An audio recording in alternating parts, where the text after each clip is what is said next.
Добрый день, мои дорогие! Добро пожаловать ко мне на кухню! Сегодня буду печь пирог с капустой, а также приготовлю пирожки с капустой. Пирожки я сформую быстрым способом, вернее тесто я приготовлю как надо, начинку тоже по всем правилам. А вот слеплю пирожки на скорую руку. Возможно, кому-то такой способ формовки будет полезен. Что можно сказать об этом рецепте? Объективно его оценивать, конечно же, я не могу, поскольку такие пирожки очень люблю. Люблю даже больше, чем торты. Для меня они самые вкусные пирожки. Ну что можно сказать? Вкусно, очень вкусно. Вот казалось бы, простые ингредиенты, все то, что есть в холодильнике, абсолютно недорогие, а получается просто очень вкусно. Кстати говоря, на канале уже есть несколько рецептов, которые, отчасти можно сказать, что похожи на этот рецепт, поскольку они тоже относятся к пирожкам с капустой. Там есть пирожки с молодой капустой, есть пирожки в постном варианте. Ссылки на эти рецепты я поставлю в описании под этим видео, поэтому, если есть желание, можете зайти и посмотреть. Ну а теперь давайте готовить.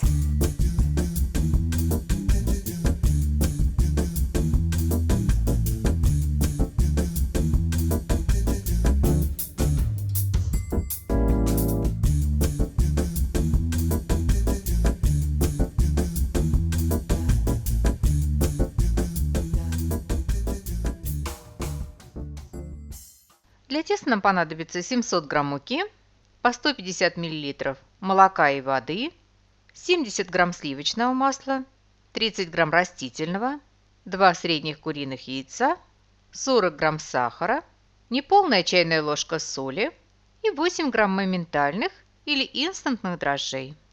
Муку просеиваем. Замешивать тесто я буду в кухонной машине, но его можно замесить и руками. Если будете замешивать руками и не совсем знаете, как это сделать, под этим видео я поставлю ссылку на видео, где я замешивала подобное по рецептуре тесто вручную. При желании можете зайти и посмотреть. А я все ингредиенты сложу в кухонную машину, включу и готово. Вот такое мягкое живое тесто получилось в результате. Тесто округляем, накрываем и оставляем теплеть для подъема. В процессе подъема тесто должно удвоиться в объеме.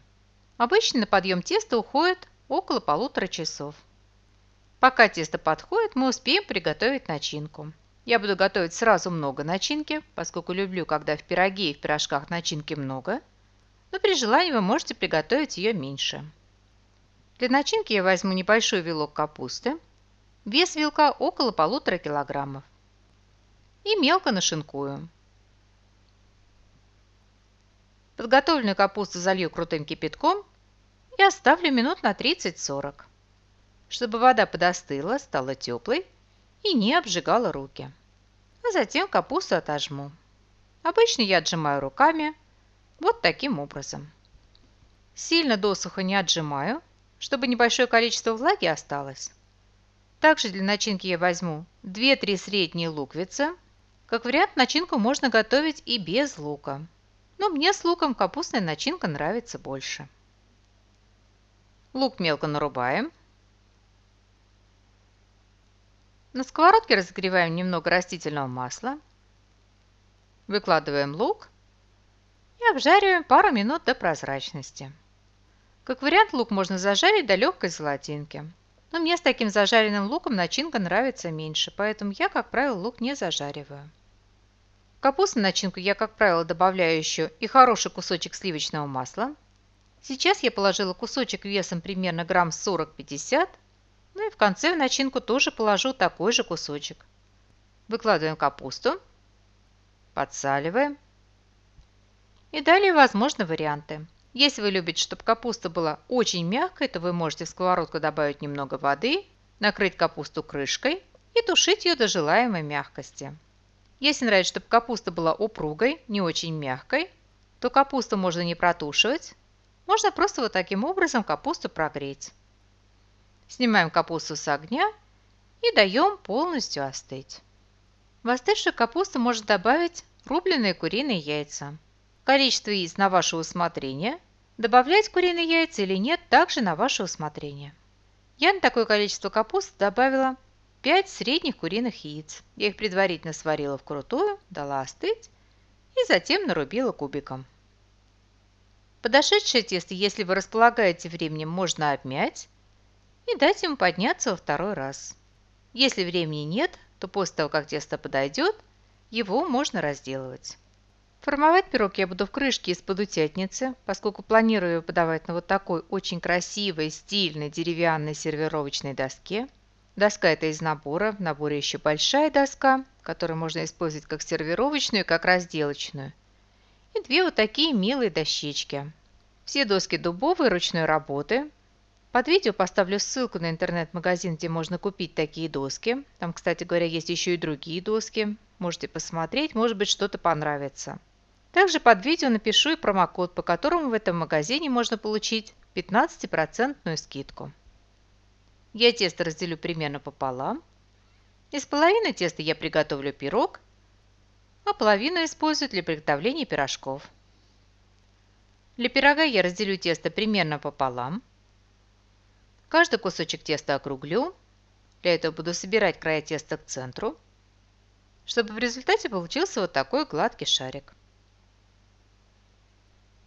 Одну часть теста откладываем,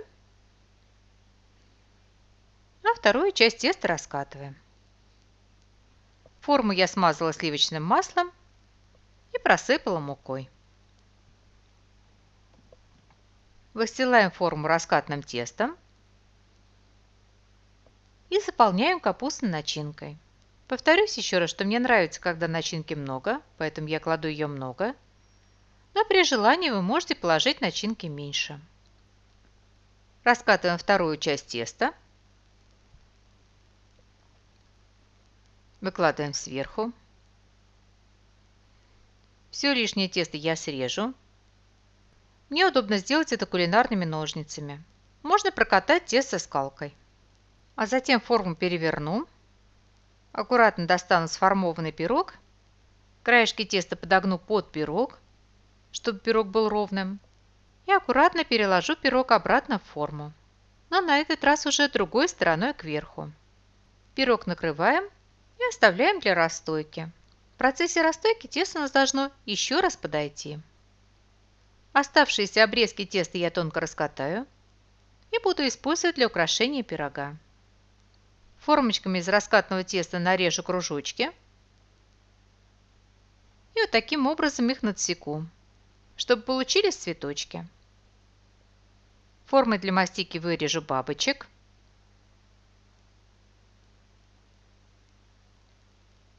И вот таким образом сделаю листочки. Это форма цветка. Тесто я разделю на 4 части и сделаю надсечки. В результате, на мой взгляд, получается очень похоже на листочки. Пирог смажу разболтанным яйцом. На яйцо приклею цветы, бабочек, листочки. В центре пирога сделаю отверстие для выхода пара. Смажу декор разболтанным яйцом. Если вы хотите, чтобы декор значительно отличался по цвету от основания пирога, смазывайте его не разболтанным яйцом, а, например, разболтанным желтком. Тогда цветы будут такого насыщенного, яркого коричневого цвета. Ставим пирог предварительно разогретую до 180 градусов Цельсия духовку до румяности. Печется пирог около 30 минут. Раскатываем оставшуюся половину теста. Толщина раскатки на ваше усмотрение. Я раскатываю довольно тонко. А затем нарезаем. Я сначала нарезала на полоски шириной примерно 8 см, а затем полоски нарезала на прямоугольники длиной в 2 ширины, то есть примерно 16 см. На центр каждой полоски выкладываем капустную начинку и формуем пирожки. Можно просто пирожки защипать. Я обычно подгибаю края и затем пирожок защипываю и переворачиваю. И вот такие в результате получаются вытянутые пирожки. Складываем пирожки на противень, застеленной бумагой для выпечки. Смазываем разболтанным яйцом Даем расстояться минут 20 и ставим в разогретую духовку до румяности. Пекутся пирожки очень быстро, буквально минут 15. Чтобы корочка на пирожках была мягкой, я свежеиспеченные пирожки смажу сливочным маслом. Много масла не нужно, буквально чуть-чуть, чтобы пирожки не были жирными. Когда пирог слегка подостынет, я переложу его на мое красивое деревянное блюдо и в таком виде подам к столу. Пирог получается очень вкусным и очень мягким. Пирожки тоже получаются очень мягкими. Итак, наши пирог и пирожки с капустой готовы, и мне остается пожелать вам приятного аппетита. Приготовьте, попробуйте. Очень надеюсь, что они вам тоже понравятся.